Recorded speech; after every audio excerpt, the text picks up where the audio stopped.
Well, is this our crew this morning?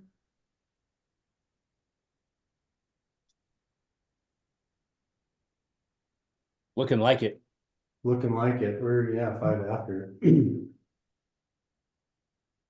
Oh, our Kathy's not even here. Oh, what the heck? Did she forget? I'm wondering if she got confused by the text because it said next week we're starting on Thursday. Like reservation. Oh. I didn't read the whole text. I just knew we were jumping off. Well, Kathy was talking about scripts and stuff last week, so we can just skip over that. So where's the chat? The other thing he skipped over was the reminder that What? we're starting on Thursday. Is it on? Yeah, just the new Thursday agenda that we're starting next week. Okay. So this is our last Monday. Yep, our last Monday mastermind.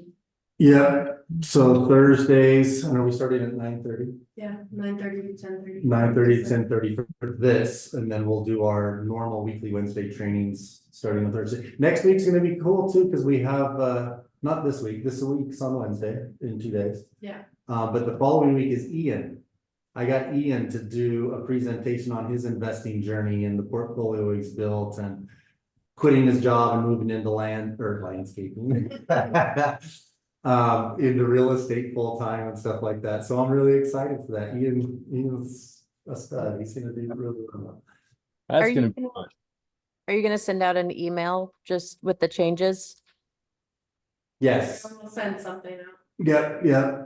We'll change our reminders too, because we send out emails and a text message just as reminders for the Wednesday training. So they'll be different. So that first workflow or something like that, just kind of like attention meeting change. Yeah, no more Mondays, no more Wednesdays. It's all going to Thursday. Nice. Okay, I'll let my people know. Cool, cool.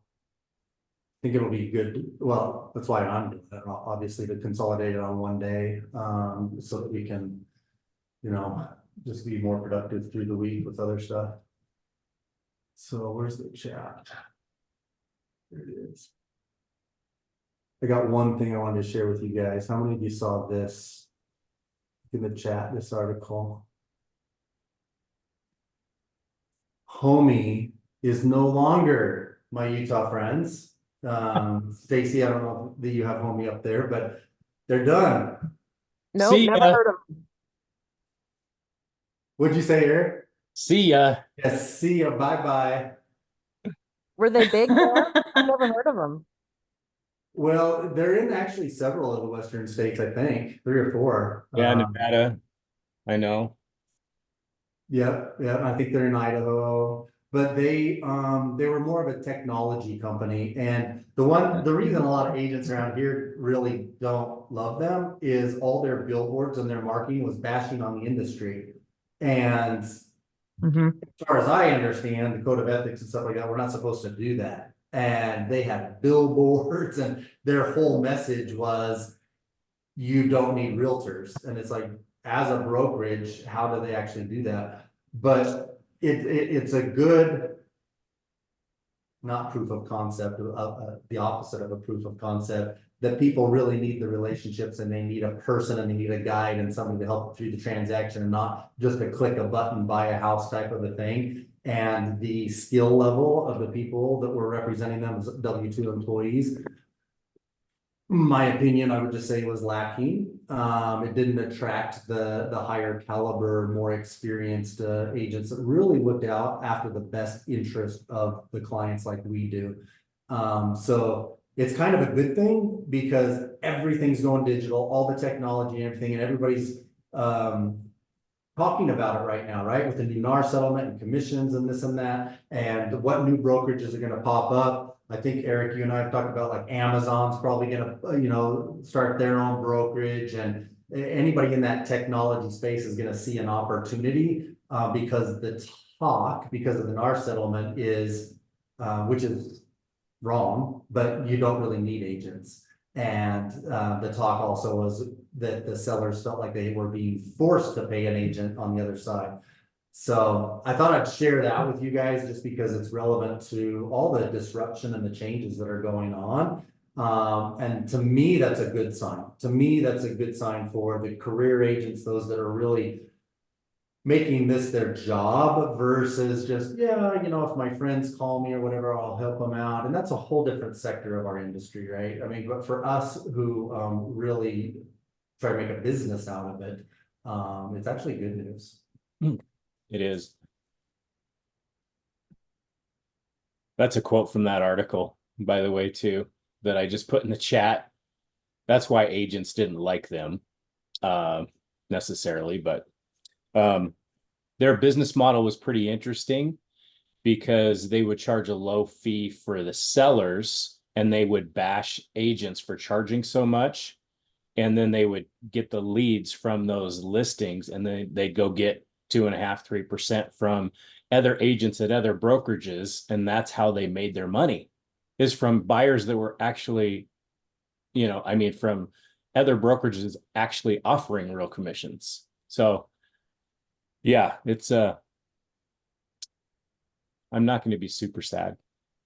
No, it's kind of interesting, right? That now in that article, it also says that they've let go all of their agents. They were W-2 employees, but it's interesting in there, Eric, I'm sure you recognize if you read that they will start referring business to other outside agents. How are they going to do that if there's not a commission involved? Yeah. So crazy. Yes, Stacy, wow is right. That literally is a real billboard, and that's the type of message they put out there. Like, you would think it was a non-brokerage that was putting out these billboards, you know, advocates for not using the industry, but no, they No were kidding. That's embarrassing. It was. I'm embarrassed for them. Yeah. totally. They made it all about the money, right? Instead of the transaction itself and actually getting the house you want, negotiating the terms, having somebody that can navigate issues that come up during the transaction. They negated all of that and basically said, why are you paying all these fees? They don't do anything. And yet they're in the same business.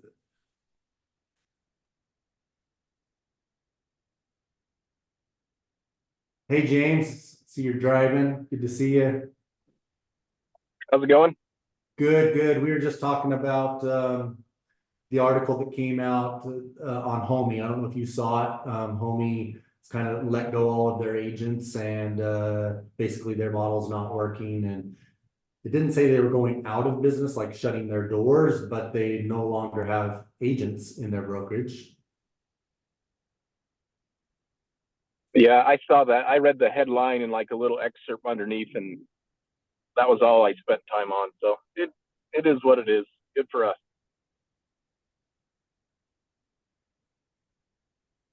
Yes.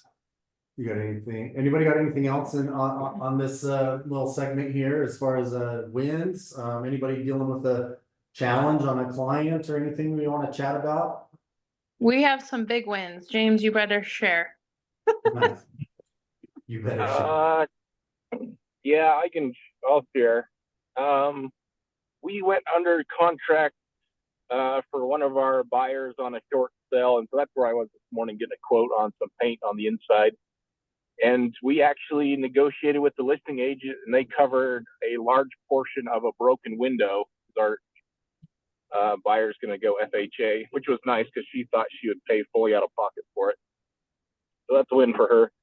And then Shane and I went on our second listing appointment with some people who want to sell in North Salt Lake. And it'll be a luxury listing, and we beat out 6 other agents. Wow. So, and we were the Nice. only agents who got a second interview, and the second interview was in West Jordan at their kid's house, and so it's like a whole family affair.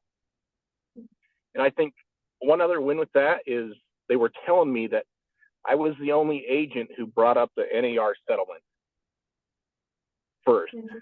They had to ask the other agents about it.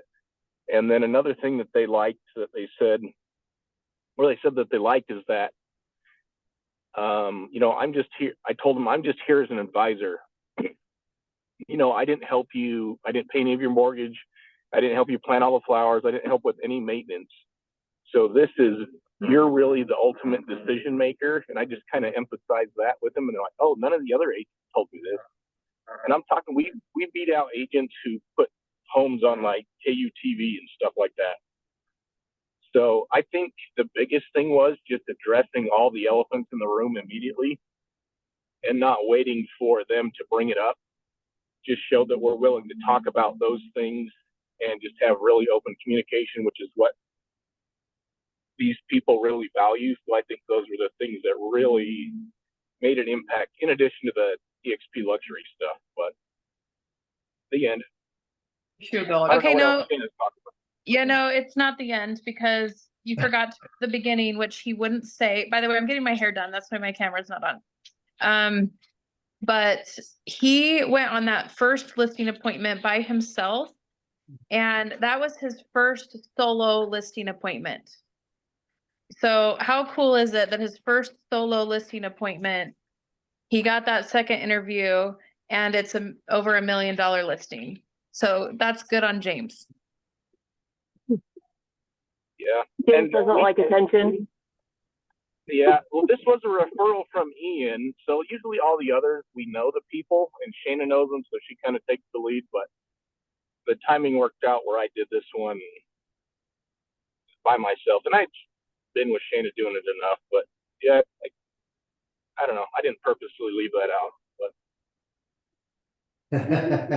Well, congrats. I mean, that is impressive though. I mean, that is something to point out. I'm glad Shane brought that up, that it was your first one. You're just being who you are. And I find it, don't you find it interesting that none of the other agents brought up the NAR settlement, which is probably as much or more so on the minds of the people selling houses than it is ours.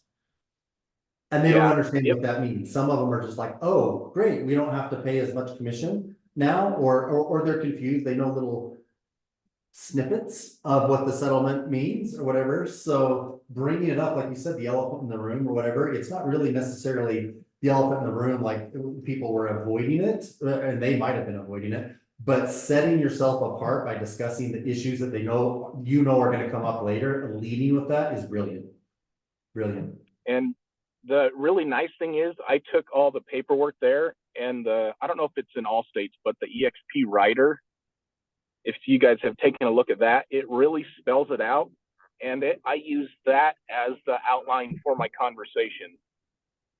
Because I told these people, like, hey, these are what my professional fees are. And they said, okay, so that's how much we're offering the buyer too. I said, no. And then we broke down what the writer said. I said, you can offer 0 actually if you wanted to. But what I've been doing with our last 2 listings we've been working on is I will just kind of do a quick search of homes that are in the area. And I told these people, I said, look, there's 10 houses, there's a total of 26 houses for sale. 10 of them are offering 3%, 9 are offering 2.5%. One's offering 20 grand, the other's offering 25. And then I give them an average. And that's all I tell them, just so they can get a representative idea. And one lady chose to go with a lower percent than the average. I'm not sure what these people will choose, but that's basically the information I'm giving them. So I don't know what kind of conversations you guys are having with your potential listings or what questions they're asking, but that's kind of how we're approaching it, just giving them the data and letting them decide that they can absolutely choose 0%, or they can choose a different number, and that all these things can be negotiated along the way. And that's really on the buyer's agent. Yes, you know what that reminds me of is it's similar to the way I do, and maybe many of you present comps. It's like just sharing the information. This is what's out there. And we always kind of like guide them through giving them information so they can make up their own decision. So I always try to create the environment where the seller picks the list price based on knowing why they're picking that price, whether it's timing, it's competition with actives on the market, it's what's sold, all of that information. So what you did is the same type of a thing with commissions. It's like, that's another decision that needs to be made. it's always been that way, but now the presentation of it is a little bit more focused on, like you did. Apparently not all agents focus on it, they didn't even bring it up. But I like that a lot, showing them pretty much the comps as far as agent commission goes. And another interesting thing is, and I haven't done this yet, but I'm curious what the dialogue would be to compare the commission offered and getting more eyeballs on it, and getting those agents that are really going to target their property by maybe offering more than the average. What if it was a 3.5%, or what if it was even a 4%, depending on the property? If you compare that commission to what it means when they sit on the market and they're talking price drops. On $1 million home, we're talking, big percentages, it can be 10, 25, $30,000 in a price drop, right? Just to get more eyeballs on it. So that would be a kind of an interesting thing to throw in the mix too, is possibly even being the listing that offers a better commission to the agents that are looking at it. Well, another thing I wanted to share too is James actually had called Brianna Greenwood and just kind of asking some questions about luxury, because usually we offer some services with our listing, like carpet cleaning, house cleaning, things like that. But these people are, they already hire those things out. And so anyway, my point is that she was like, you guys do that? And so we're starting to get more agents like recognizing the above and beyond things that we do as well. And that's kind of cool, as far as like attracting agents and just the caliber of service that we give is not like normal agents. Like most people, like we give moving boxes and packing tape as soon as we sign a listing. And like people are like, I've never heard anyone else do that before. And so it's just kind of fun to be able to be creative but genuine in how we serve our clients. And really it's just a case by case thing too, with what's helpful for them.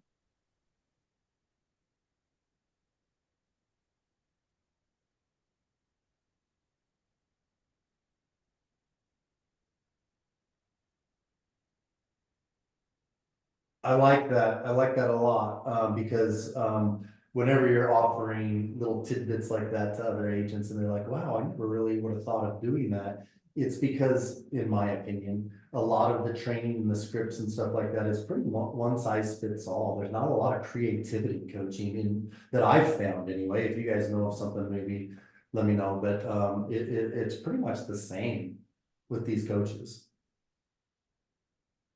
Eric's nodding his head. So. I really like the way you're thinking outside of the box, you guys. Those are really, really neat things. And that's how you get referral business, just being different. And people want to share when someone makes them feel happy through the process.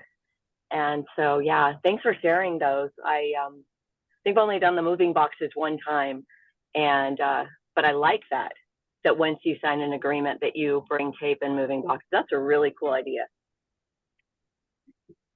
I think that also shows the power of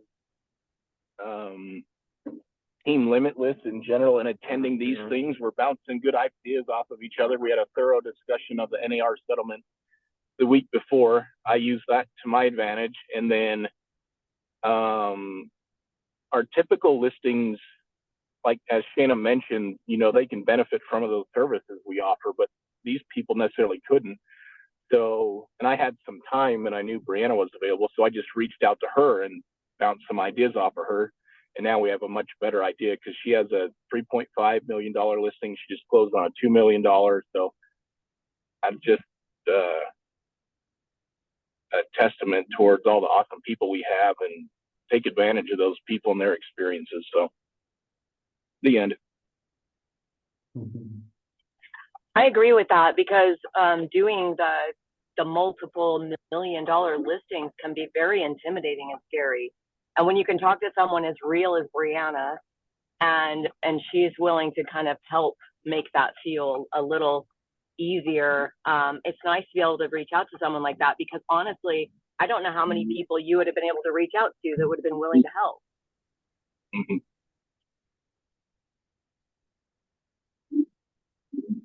Well, and on the same lines of reaching out to people, I've got a call with Ian after this mastermind. He's out there looking for personal investments for himself, you know, doing some flips and wants to continue building his portfolio. And he found a home on his own that's not listed. So it's a little bit different situation. He's not going through the typical MLS and working with another agent. He's working right with the seller for the very, very first time. And so, that brings up some questions, right? It's like, oh shit, I've never really done it this way before. So I'm looking forward to that phone call too. And so, yeah, I'm glad you guys take advantage of that.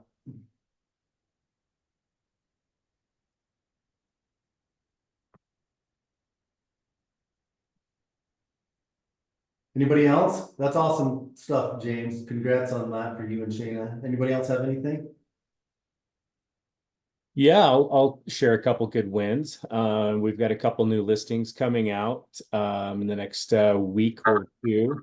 But the reason I brought it up is on one of them, Michelle and I went to, and we were kind of overwhelmed with how much work that the house needed.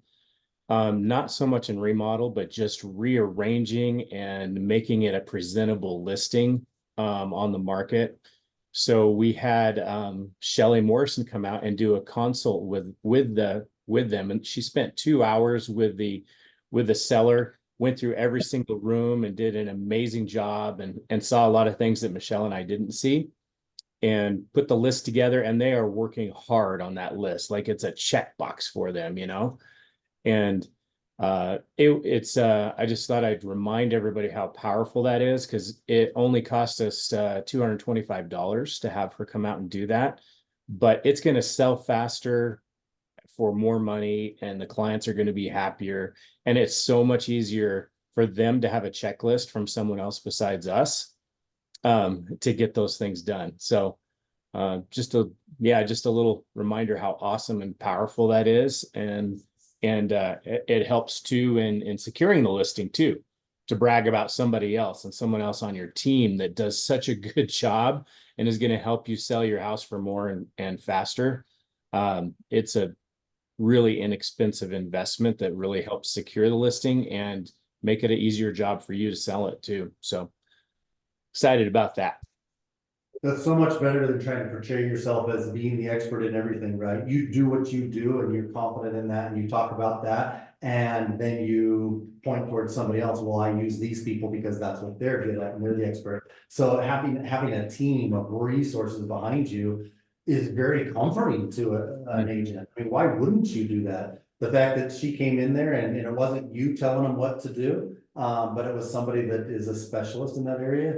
It's brilliant. You know, Lynn and I do that, and having somebody come in and walk through the property and give instructions, it's just a different dynamic. And Shelley's amazing.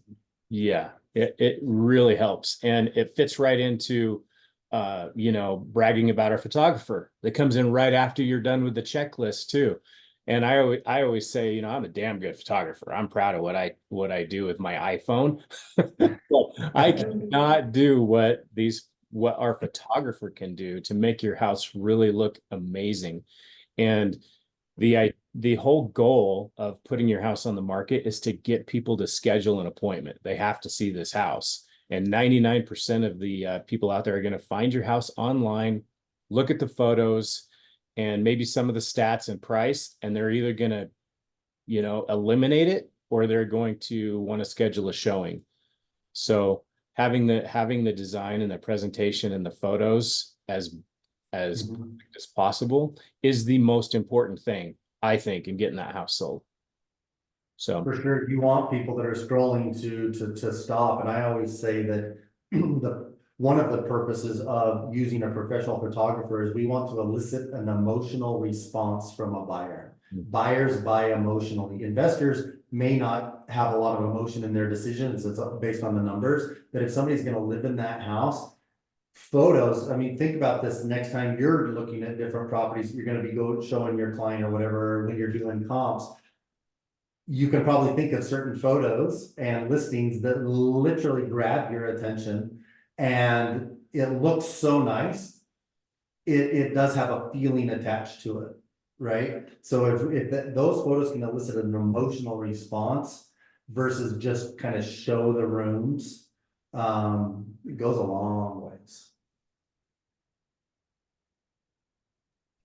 And to emphasize what Eric just said, that was one thing that Brianna told me as far as her multi-million-dollar listings, is she specifically mentioned Shelly and how that has had a great impact. So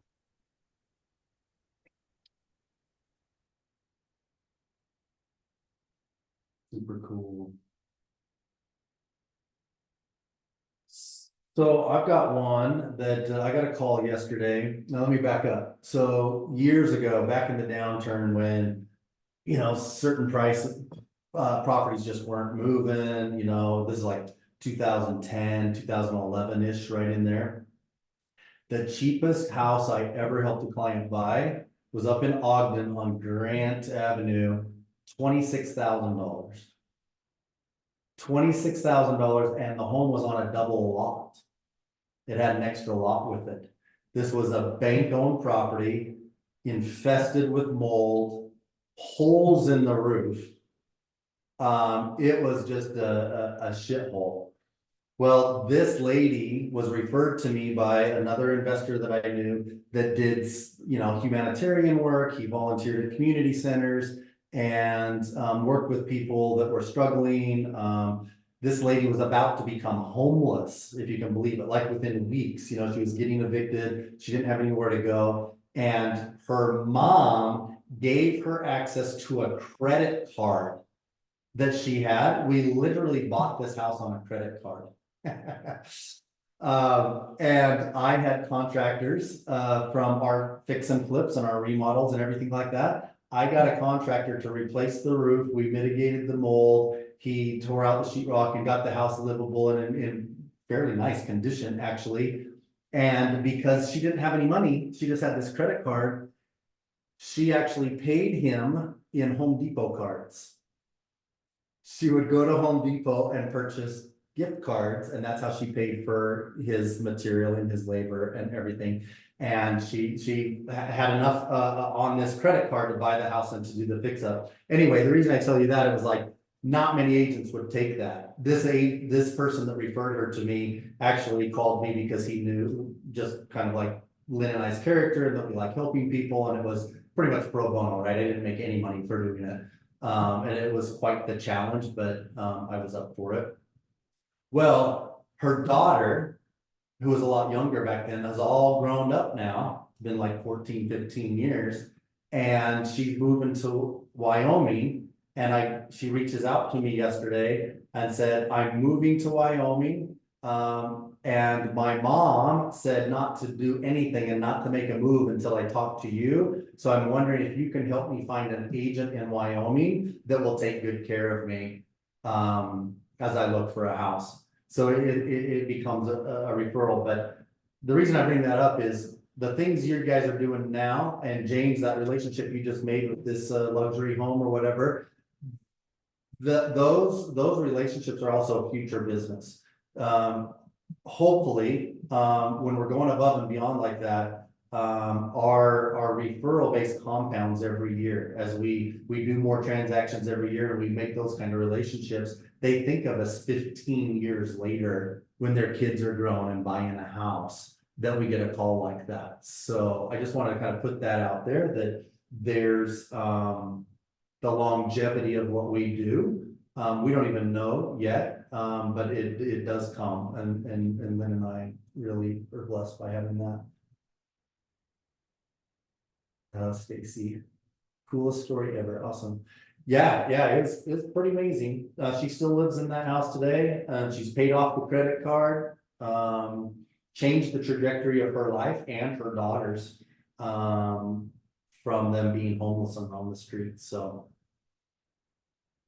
doing good things comes back to you.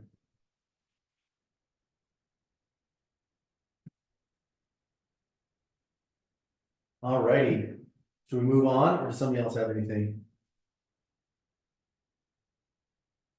I was in Orlando this last week, and so I missed this, but I heard it was really, really good. I actually ran into Mikkel and Austin at Be Healthy Utah Expo in Sandy this weekend. Lynn and I went up there a couple of days, and they were there. You wanna share anything about this I from last week? I haven't been talking, gonna clear my throat. I thought they did a great job. They came in, it was awesome because I feel like they fit right into, they just were giving everybody hugs. And, they did an awesome job. They're super passionate about their company that they have and teaching people how to rewire their brains and think differently and get rid of things like depression and anxiety and overwhelm and like, you know, all the things that people are struggling with these days. They've got science backed, you know, they do the research based on what the neuroscientists are doing. And I can't remember how long they said it takes, but they said something around the lines of like, it takes about 20 years for the new research that's coming out like today from the neuroscientists to actually get out to the public and like into our school systems and different things like that. So they're teaching a lot of new research that hasn't been. Yeah, I don't think a lot of it actually hits the school systems. No, no. But I thought that was interesting. But no, it's a good one. If you weren't able to make it, it'd be good to go back and watch the recording on that one. But yeah, that was. Yeah, it might be a good shareable with your SOI as well. Everybody's got stuff. And just good information, whether they watch it or not, just a shareable. Thinking about people, maybe you actually know somebody who has a kid that's struggling with some neurological issues or depression or you know, things. So that could just be a thoughtful type of a thing to share with somebody. I think they do a good job.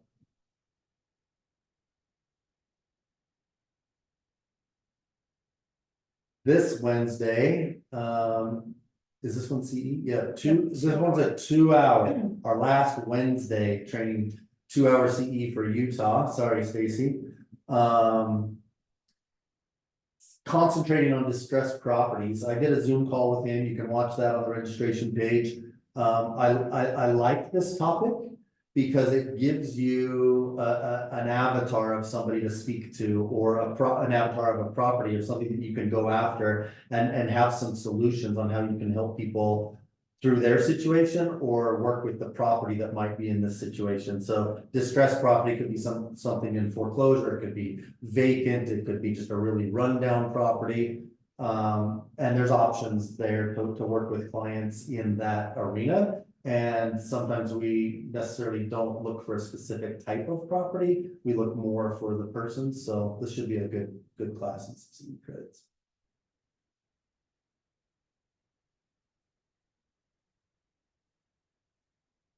Okay, and then after that, like I said, we're going to Thursday starting May 2nd. And I love that picture of Ian. That's from one of his trail run things, huh? Yeah, He's down there on the trail. again, like Jeff convinced him to do his training, so when I was asking him for like headshot logo, all the things, he was like, so I just went and grabbed stuff from his social media. Super cool. Yeah, I'm excited for that. I love Ian. He's gonna do a great job. Then we've got Steve and Charlie coming back. Work smarter, not harder. And we got Emmanuel without his shirt on. How to become and stay an asset in your business and life, not a liability. This is a personal trainer. Some of you know Josh Cavalier. He was with Silverback Home Warranty. He's now with what's his new company? The renovation company. I don't know what the name of it is. It's escaping me. Anyway, Josh Cavalier was a client of his. If you guys that knew Josh a couple years ago, he was about 80+ pounds bigger than he is now, maybe even more now. He's pretty fit and trim and thin, got 6-pack and stuff like this. Emmanuel helped him through that process with his nutrition and his exercise and the physicality of it. But what Josh says helped him the most was what Emmanuel did with his mindset.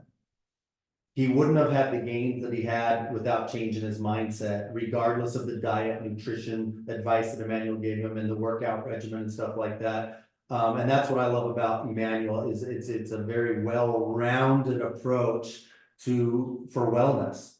It's not just about, our body, our gut, our exercise regimen. It's really neurological as well. And it all ties together for success. So I'm excited to have him in the office, and that would be another great one to maybe share with people. It kind of goes with the one you just did on Wednesday, where they're talking about neurology and neuroplasticity and being able to change your mindset. And some people think that they're stuck in the way that they are, and that's just the way they are.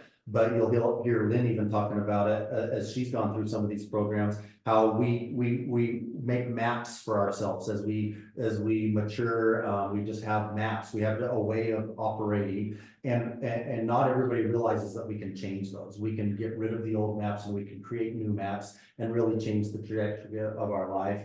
Emmanuel kind of reminds me of that, and bringing that into the physical wellness space as well. And just a super nice guy too.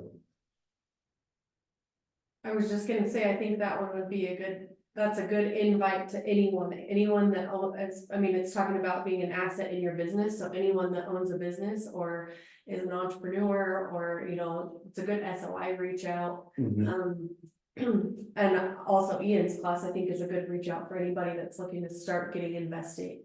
Wow. Start investing. I don't know. A lot of these, that's why we do these trainings, is so that we can make those reach outs and make the connections. And I think we can all just be more and more diligent about doing that. We really are trying as we move forward to interject more personal development in with our business, because they're intertwined, right? It can't always be about, like Steve and Charlie, work harder, not smarter. I mean, we have to take care of ourselves as well. And if we're happy and we're aligned, our business is gonna blossom and do better because of that. And the other reason is because it's so needed out there. So it gives us more talking points with our friends and our family and our clients and stuff, instead of just being about real estate. Because some of our friends and family don't really care, about real estate, or it's not on their mind, but they either are a person or know a person that could benefit from skills and tactics to be happier and to be well balanced physically and mentally and stuff. So I'm excited about for some of those trainings that we have coming up.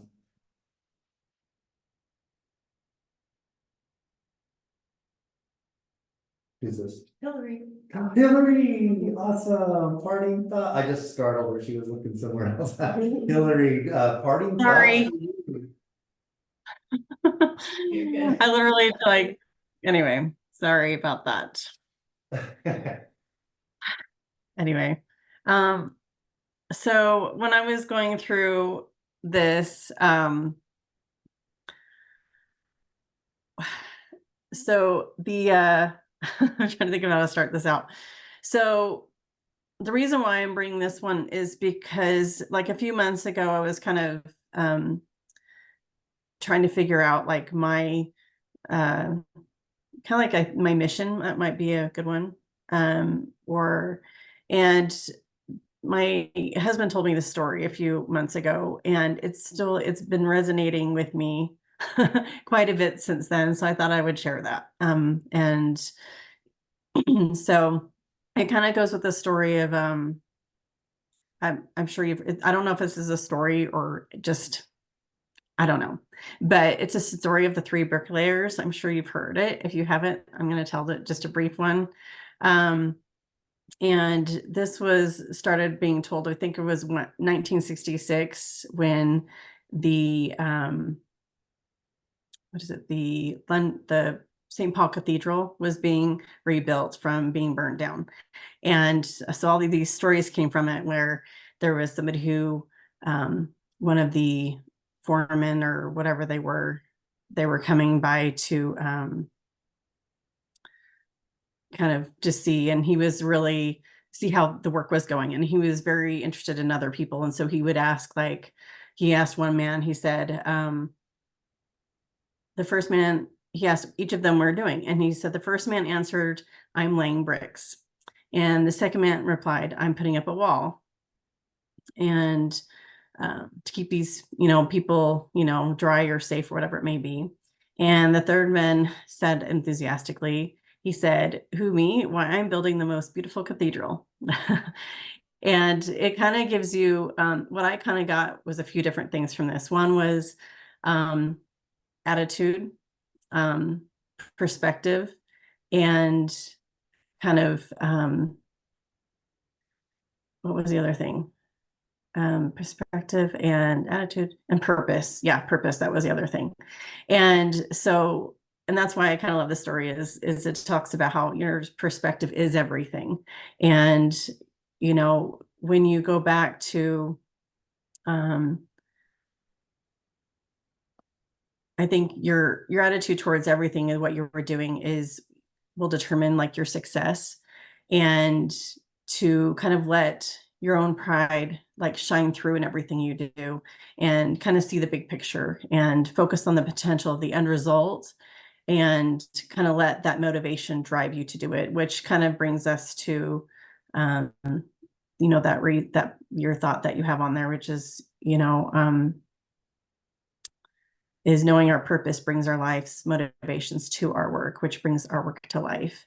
And that kind of really changed my vision as far as like my mission and why I'm doing what I'm doing. And I had to dig a little deeper. And this kind of what helped me dig a little deeper and find that mission, that purpose, that passion that I already had for, but I didn't have it, I feel like, really pinpointed.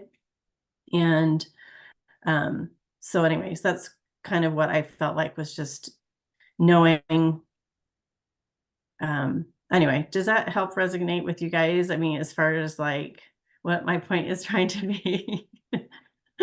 Totally. I'm all over the place with this, but there had a lot of on my mind when it came to this, but it's mainly just digging a little deeper and really finding that your mission and your passion. So anyway. So that story helped you because it helped you kind of define why you're doing real estate? Yeah. Well, I think it was mainly I wanted to kind of narrow down my like audience. I think that's kind of where it kind of started to. And this was a story that was told to me around that same time I was trying to figure out my audience, so to speak. And it kind of helped me draw my mind a little bit deeper. So Awesome. So how did that work out? How did you narrow down your audience? What did you define as your ideal client? so it's mainly first-time home buyers.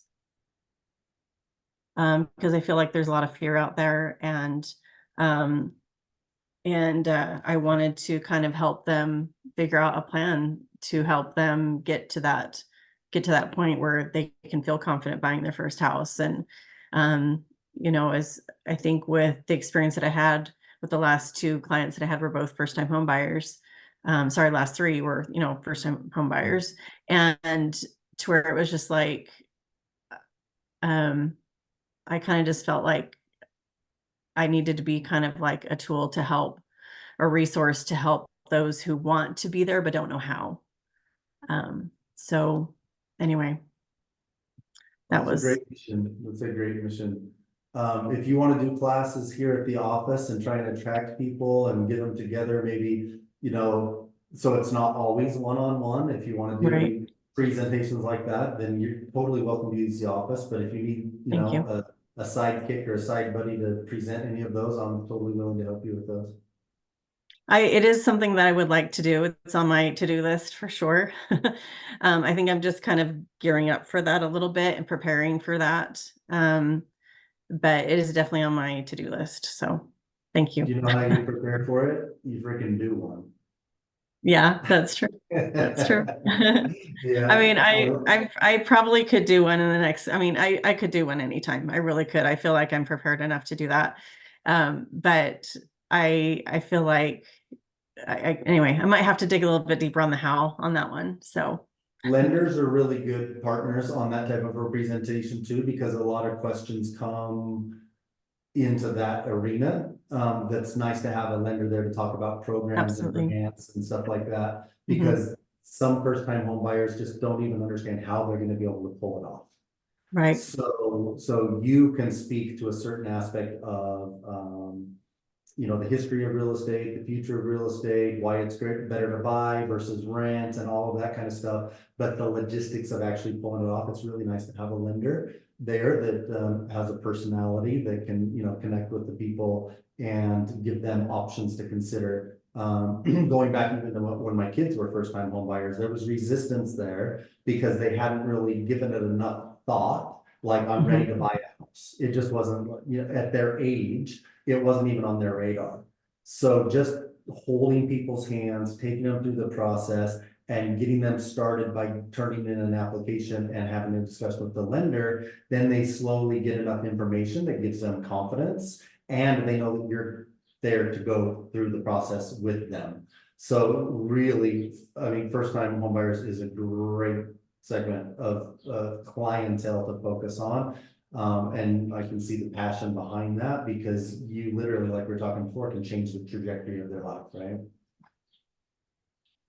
Absolutely. Yeah. Thank you. Super cool. Well, that kind of also goes to the story I told about the lady I helped, you know, 15 years ago. It wasn't about making a commission, because I think the commission on that was like $750. So I wasn't like, oh, I need this transaction or whatever. It's like the challenge was to help somebody. Just help somebody, and good things is, you know, everybody on this call knows, you know, you put good out there, you get good back, and you can change somebody's life. Absolutely. And that's been my whole thing is like, I don't care. I'll do it. I'll sit down with them and go over everything for free, for free. It's just helping them, give them the idea that they can, that they can do it and it is possible. And here, let's start with these steps, kind of a thing. So. Hey, thanks, Hillary. I think this is great. I love the bricklayer story. And I'm not very good at telling stories. I'm sorry. It probably was a good one. Look it up. Good. It's probably something I needed too, because I think it's really easy to get caught up in what we're doing today every day is laying bricks, right? Because last week Michelle asked me, hey, what are you doing today? As she ran out the door, and I said, showing houses to the same client I've shown houses to the last 3 weeks. That sounds like laying bricks. Right. Instead of saying, I'm looking for the house their kids can create some memories that last forever, right? Completely different. When I was thinking of that, I'm like, how can I relate that to real estate? And I actually had in my mind last night, what do you do? I list homes, I show homes, kind of a thing. And then what's the next level? I couldn't quite get the middle level, but then, then the third level was obviously easier to get to. But anyway, those things are definitely going through my mind for sure. And that's fine. I'm glad you were able to understand what point I was trying to get. So thanks. Yeah, that makes sense. Good thing to think about. Yeah, for me, that was just a good reminder I need to look at my vision board more, because sometimes you can get caught in the weeds, but having a visual that you can look at that shows you the entire cathedral that you're working on building, that really makes laying bricks easier at times. So that was a great reminder for me. Thank you. I think, Hillary, as you think about that more, I like what you just said. I've come up with an analogy about I lay bricks, kind of still working on the middle one, and then you've got your passion and your purpose at the end or whatever. That's what people want to hear when they say, when they ask you, what is it you do? They don't want to hear, I'm in real estate. Mm-hmm. Oh, cool. Well, what does that mean? Right. But you coming up with a statement, well, that on the type of people you help, like for Lynn and I, it's a lot of investors, right? A lot of people. So we help people create a safe, secure, predictable retirement through the accumulation of assets in real estate and passive income. That objective is why we sell real estate, is so that people have this. in their future that they may not have right now. So you could come up with something similar on the type of person that doesn't own a home. And that stating what you do in that way with the context of why you do it. You're onto something there. That's really good to continue to work that out. Yeah, absolutely. I mean, my mission statement that I have on, like, I don't even know where it's at, but somewhere, you know, is I think it's somewhere along those lines. It's like I believe everyone deserves the opportunity to own a home. Or something like that. I don't know. So, Yep. I love it. I like that a lot too, because he said everyone deserves to have the opportunity to buy a home. And when you're educating people on, you know, what steps they need to take in order to buy a home, you're giving them that opportunity. mhm. Which allows them to, I mean, back to what my dad was saying about us being, you know, kids and going to buy our first house, it was always like, okay, well, what do I do first? And he goes, well, go get pre-qualified. Like, step one, just go do that, and then we'll see where we're going from there. And so, yeah, no, I like that. Give people the opportunity. Well, and some things don't matter until you do step one, right? And people tend to project, they tend to think ahead and what if themselves to death. On what it's gonna be like to own a home versus calling the landlord when something breaks. And those are non-issues if they can't buy a house. So it's kind of like worrying about something. Most of the times we worry about events that never really happen anyway, because we're making it up in our mind. And so we stress out about potentiality of something going wrong that tends to not Right. really go wrong in real life.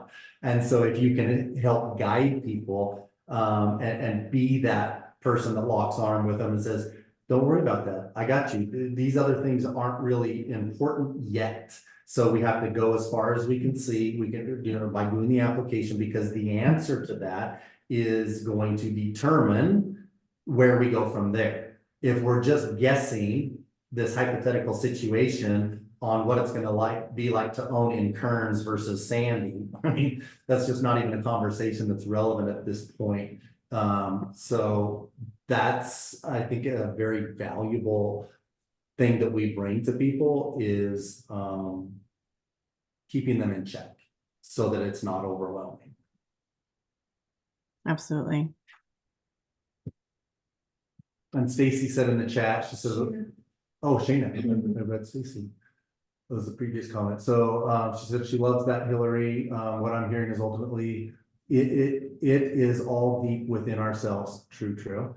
We all have the answer. Sometimes we hear things through stories, coaches, others' experiences.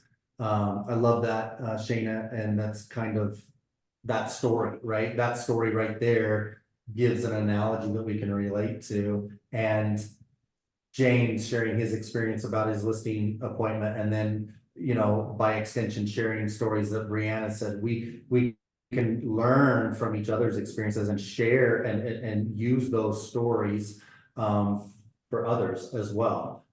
We don't have to be lone rangers like Lynn and I were for the first decades of our life, trying to figure out everything on our own. So I love the shares that you guys are. Yeah, it really is just a great reminder to just almost like take a step back and just look at things from the bigger picture. You know, like Eric was saying, like, oh, I'm going to show houses to the same person that I've been showing houses to, but it's like, what's the bigger picture? What's the bigger goal? What are we working to create? And I think that goes along the lines of, you know, what Jeff and I are doing too, like every day, what we're putting our energy towards and like creating Team Limitless and a better agent experience and like what we're working together to create. It's nice to do that, take a step back and look at it from the bigger picture, not just like the day-to-day tasks that you're doing. So I think that was amazing. Thank you for sharing that story. I think that will impact all of us. You're welcome. So that's kind of, I guess, the challenge for the week that we can talk about next week, right? Is to be conscientious, and Eric's already brought up a great example, you know, talking about showing just out showing properties, but to think of why we're doing what we're doing. And who we're benefiting, and maybe we could come up with some examples next week to talk about. Awesome, great share, Hillary, good stuff. Thank you. And that brings us to the end, guys. Oh. Eric. I really don't have anything new today, but I do have, I know that a couple months ago I shared that there might be some big, revenue share news coming out. I do hear from a little birdie that that's going to be the first week of May. So maybe within a couple weeks, we're going to have some exciting good news and something that can, enhance our revenue share even more in the next couple weeks. So hopefully we'll hear something soon.